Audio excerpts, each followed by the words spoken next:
레몬이와 함께하는 4월 1일 신문 읽기 2편. 예. 그리고 계속 이어진 뉴스를 보시면 사실 앞에 1편에서 보셨던 게 이제 주요 이슈라서 사실 1편에서 이제 봤으면 뭐 2편 보실 분도 보고 2편은 그냥 에피소드로 레몬이가 오늘 기분이 조금 좋은 상태이기 때문에 한 번 더 찍고 있는 거고요. 지금 간단히 빨리 또 이슈를 보시면 홈플러스 알고 있지 않습니까? 홈플러스 익스프레스가 지금 매각을 한다고 하는데 두 곳에서 입찰을 한다는 사실 홈플러스는 사모펀드에 팔린 그 자체가 잘못되어지 않나 싶습니다. 그 BNK라는 사모펀드가 홈플러스를 사서 거의 아작을 내놨죠. 왜냐면 좋은 데는 목지의 땅은 다 팔고 거기에다가 다른 사람한테 팔고 현금은 자기가 다시 먹고 그리고 투자는 안 하고 기업이란 게 그렇지 않습니까? 어떤 기업이 잘 되기 위해서는 투자를 해야 되고요. 투자를 해서 다시 매출을 일으켜서 이 기업이 잘 나갈 수 있어야 되는데 그게 아니라 투자를 하지 않고 여기서 조목을 하나 팔아가지고 자기 걸 챙겨가면 이 기업은 언젠가 망할 수밖에 없습니다. 왜냐하면 이 조목이란 자체가 위치가 좋고 매출이 좋은 것인데 이걸 팔았기 때문입니다. 그래서 처음부터 그 BNK의 인수된 자체가 그게 좀 문제가 되지 않나 싶습니다. 그리고 지금 이제 우리나라가 예전에 전세 사기도 많아서 지금 월세가 거의 대세가 되었다고 합니다. 보통 임대계약의 70% 정도가 센데 저는 아닙니다. 그 임대계약의 70% 정도가 이제 월세 비중이 높고요. 전국적으로 보시면 68% 정도 되고 서울까지 하면 거의 70% 이상 지금 거의 전월세라는 개념보다는 거의 월세 비중이 가깝죠. 뭐 500에 30이라든지 얘기를 들어보면 뭐 1000에 70 뭐 이런 식으로 해가지고 그 각각 지역마다 다 다르긴 하지만 월세 우리나라도 드디어 월세 개념이 많이 들어왔지 않나 싶습니다. 사실 전세라는 개념 자체가 우리나라에만 존재하는 개념이었거든요. 그런데 이 개념을 가지고 이 제도를 가지고 잘 이어져 있다가 사실 우리나라 사람들이 머리가 참 좋기 때문에 여기서 이제 사기를 치고 이러다 보니까 폐해가 많았지 않습니까? 제가 아는 지인분도 이 전세 사기를 당한 분이 있어서 그 고통을 잘 알고 있는데 사실 이건 진짜 거의 뭐 사람을 죽으라는 경우거든요.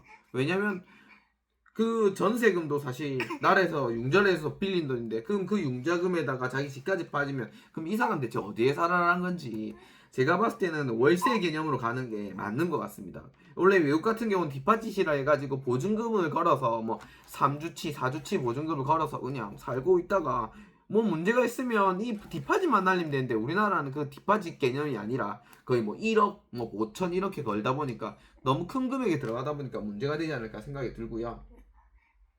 그리고 반값 토지 임대를 해서 뭐 서울시에서 6천 가구를 추가 공급하고 돼 있고 사실 이거는 아마 서울 같은 경우는 바뀔 것 같아서 시장이 오세훈 시장이 아마 바뀌지 않을까 싶습니다. 뭐 자기가 말하는 한강버스가 지금 뭐 60%니 뭐 이렇게 구동을 했다고 하는데 사실 그거는 주말에 뭐 그냥 나들이객들이 구경하는 거고요. 사실 그게 출퇴근용으로 사용하려고 만들었는데 지금 그게 안 되고 뭐 관광용으로 쓴다는 등 이렇게 다시 한다고 하는데 사실 우리나라에서 한강버스가 다니기에는 무리가 있지 않나 싶습니다. 다니려면 최소한 그만큼 자주 다녀야 되고 빨리 다녀야 됩니다. 아직까지는 자동차를 대체할 만한 대중교통수단은 없지 않나 하는 생각이 많이 들고 있습니다. 그리고 지금 뭐 법원에서는 가짜의 판례로 그거 골머리를 섞여 있어서 뭐 소송을 밀리고 하고 있다 하고요. 그 다음에 미국 같은 경우는 지금 그 저번에 지난 21일 날 서울 그 강화문광장에 BTS 공연했지 않습니까? 뭐 추산해서 10만 명이 왔니 뭐 이렇게 말하고 있던데 BTS는 정말 우리나라 입장에서 봤을 때는 정말 엄청난 그룹인 것 같고요. 그리고 보시면 이제 다음 걸 보시면 이제 조선일보인데요. 조선일보의 뉴스를 잠깐 보신다면 조선일보 또한 뭐 헤드라인 첫 뉴스로 26조 내 전쟁 추경을 하겠다. 국민들이 70% 정도 지원금을 받을 수 있게 하겠다는 첫 뉴스가 떴고요. 그 다음에 똑같이 이제 1300년 환율이 지금 뚫었고 그 다음에 지금 어제 같은 경우는 이제 5100선을 그 코스피가 무너져서 거기에 대한 헤드라인 뉴스를 다루고 있고요.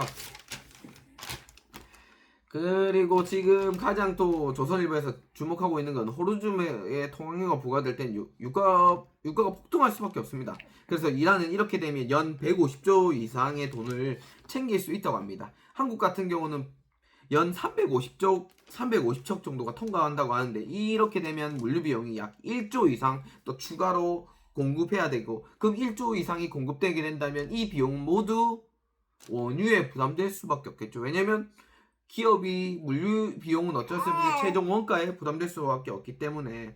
그리고 루비오 이제 전쟁부 장관, 국무부 장관, 이 사람들은 전쟁부 장관을 갑자기 국무장관으로도 하니까 이 사람들은 이런 이란전을 이제 빨리 끝나고 나면 이제 나토를 자기가 탈퇴했다고 하는데 아마 탈퇴를 하지 않을까 생각도 많이 들고 있습니다. 이미 미국과 유럽에 대한 신뢰가 깨진 상황이기 때문에 탈퇴를 하지 않을까 생각이 많이 들고 있습니다. 그리고 조선일보는 역시 보수 언론답게 12년간 12번의 뭐 추경이 반복되었다. 그리고 돈 넘치면 넘친다고 뭐 추경하고, 모자라면 모자란다고 추경하고, 이러지 마이소.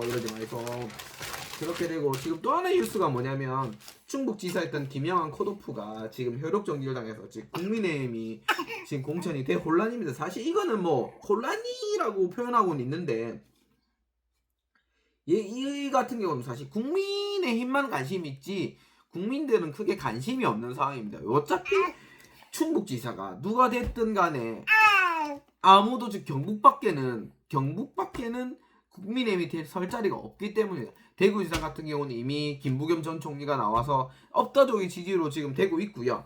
부산 같은 경우도 전재수 의원이 나와서 압도적 지지로 되고 있고, 서울시장 같은 경우도 정은호가 됐든 뭐 사실 뭐 박주민이 됐든 이 두 분이 누가 됐든 간에 뭐 가장 그래도 유력한 오세훈 현 시장을 지금 앞지를 수 있기 때문에 사실 별 의미가 없지 않나 생각이 많이 들고 있고요. 그리고 뭐 요새 지금 보시면 또 예천에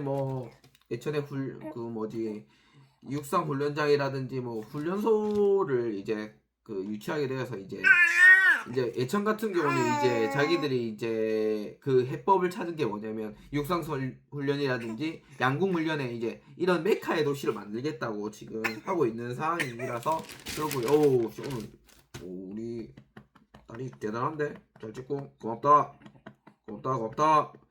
그리고 지금 그 박강렬이 잡혀서 지금 또 말이 나온 게 뭐냐면 이제 마약을 우표로 해서 마약을 많이 들어왔다고 해서 지금 계속 미안하다 조금만 더 하면 안 되겠나. 조금만 보자. 빨리 하십시다. 그리고 뭐 판결물도 뭐 5년간에 5만건 8만건을 받고. 그리고 또 문제가 됐던 게, 사실 저는 이 기사가 되게 좀 인상적이었는데, 전주시에서 11억 기부천사를 위해서 12억짜리 기념관 공사를 한다는데, 사실 이거는 조금 말이 안 되지 않나 싶습니다. 이 사람이 11억을 그냥 이름 없는 손으로 기부를 했는데 이걸 기념관을 만든답시고 또 12억짜리 기념관을 만든다는 건 사실 어불성설이지 않나 생각이 많이 들고 있는 상황이고요. 그리고 요새 지금 장교가 구하기 힘들어서 ROTC 같은 경우는 복무기한이 길고 월급 작다 보니까 1년새 지금 10% 이상 줄어서 지금 ROTC가 좀 구하기가 어렵지 않나 생각이 들고요. 그리고 미국 심장협회에서는 고기 대신 콩을 먹는 게 좋다, 즉석식품은 심장에 되게 안 좋다, 이런 식으로 많이 나오고 있는 상황이고요.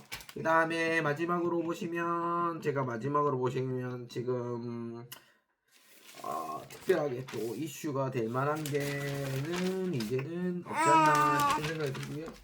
신문을 보시면 오늘의 이슈는 그렇게 정리하면 될 것 같습니다. 우리 딸이 오늘은 협조를 많이 해줘서 2편을 찍을 수 있게 되었는데요. 너무 감사하고요. 다음에 또 볼 수 있도록 하겠습니다. 내일 또 뵙겠습니다. 레몬스 뇽.